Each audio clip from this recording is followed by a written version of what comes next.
Housemaids have always been more than just help in African homes. They become part of the family, trusted keepers of secrets, witnesses to whispered arguments, and silent observers of triumphs and failures. But what happens when the trust is shattered, and the servant you welcome into your home becomes a shadow looming over your life? Before we dive into this amazing story, please like this video and subscribe to this channel for more videos like this. Let's continue. In the heart of Ikot village, this question would haunt the Akong household, a family admired by all but torn apart by the quiet presence of a housemaid whose innocence was a mask hiding a sinister plan. The Akong household was the pride of Ikot. Akong, a respected fisherman with a loud laugh and a generous heart, was married to Ikot, a woman of grace and diligence. Together, they were the perfect couple, and their 7 children, ranging from boisterous toddlers to curious preteens, added warmth and chaos to their home.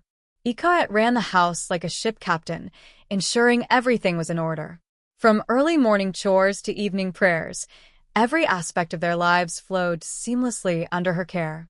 But with 7 children and Akong often away fishing, Ikot needed help. That's when Iniobong entered their lives. At 19, Iniobong was quiet and eager to please. She came from a struggling family in a neighboring village, and Ikot saw her as more than just a maid. To Ikot, she was like a younger sister who needed guidance. Ikot taught her how to manage a household, gave her decent clothes, and even encouraged her to attend church with them. At first, Iniobong blended into the family like a missing piece of a puzzle.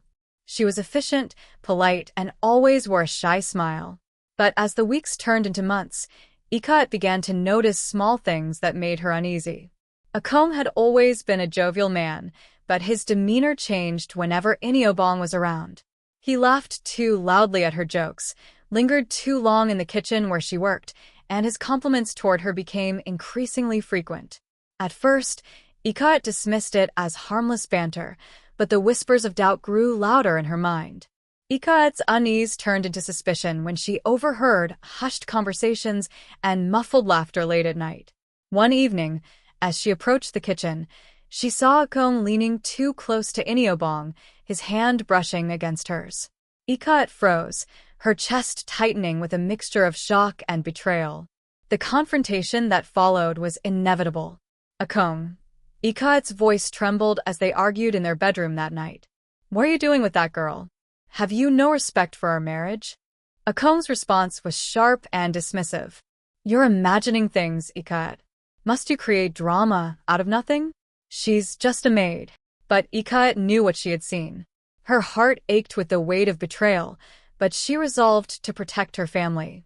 She tried to dismiss Iniobong quietly, suggesting that the girl return to her village to care for her aging mother. But Akong, to Ikot's shock, refused. "Iniobong is staying," he declared. "She's doing a good job here, and you're overreacting." The decision wasn't just a slap to Ikot's pride. It was the beginning of a rift that would tear their family apart. The villagers noticed the changes in the Akong household. Ikot, once cheerful and sociable, now walked with a burdened heart. The children grew quieter, sensing the tension between their parents. And Akong became bolder, openly favoring Iniobong in ways that humiliated Ikot. The whispers in the village grew louder. "Akong prefers his maid to his wife," the market women said, shaking their heads. The shame burned Ikot's skin every time she stepped outside. But something far more sinister was happening within their home. Strange occurrences began to plague the family. Ikot's youngest child fell gravely ill, his fever unresponsive to medicine. The family's livestock began dying mysteriously, one after the other. At night, Ikot felt an oppressive presence in the house, as if unseen eyes were watching her. Desperate for answers, Ikot turned to her late grandmother's shrine, hidden deep in the forest. Her grandmother, a revered spiritual guide in life, had always warned Ikot of the dangers of letting shadows into one's home. Now, Ikot sought her guidance. Under the cover of darkness, Ikot lit a clay lamp and knelt before the shrine. She poured libations, her voice trembling as she called on her grandmother's spirit. The air grew cold, and the flame of the lamp flickered wildly. "Ikat," a voice whispered, low and haunting. Ikat gasped. The voice was unmistakable. It was her grandmother's. "You have allowed a shadow into your home," the voice said. "The girl carries a spirit of vengeance. She was sent to destroy your family, and she has bound your husband with her dark power." Tears streamed down Ikat's face. "How do I stop her, grandmother? How do I save my family?" The spirit's reply was grave. "You must confront the shadow directly, but beware, her power is tied to your husband's desires. To break her hold, he must choose you over her willingly. Prepare yourself, for this battle will test your strength and faith." Armed with this knowledge, Ikat returned home with a renewed determination. But what she found shattered her heart completely.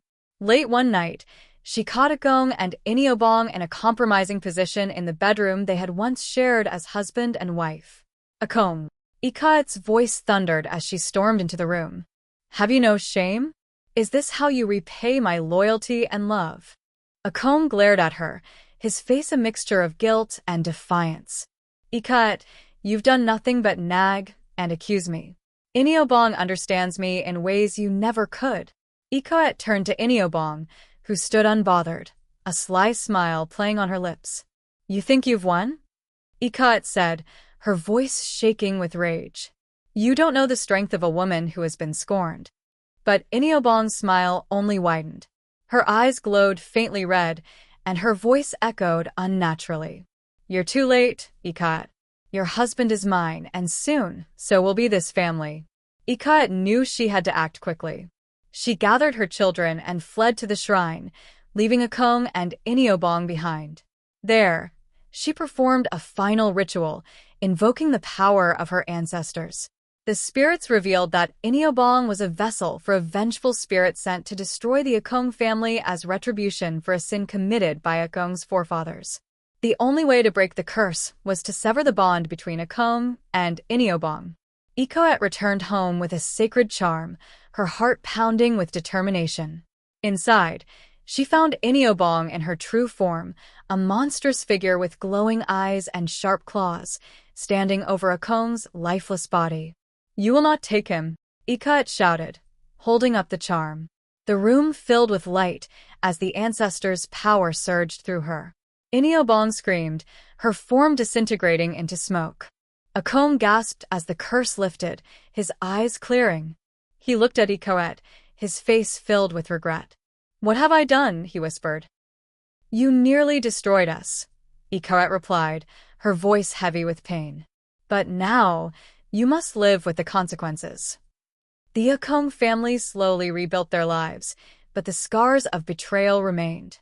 Ikoet forgave Akong for the sake of their children, but their relationship was never the same. The villagers spoke of Ikoet's bravery for years, and she became a symbol of strength and resilience. As for Akong, he lived the rest of his days burdened by guilt, a constant reminder of the darkness he had invited into their home. And though Iniobong's shadow no longer haunted their house, Ikoet would always remember the lesson her grandmother's spirit had taught her, to protect her home, no matter the cost.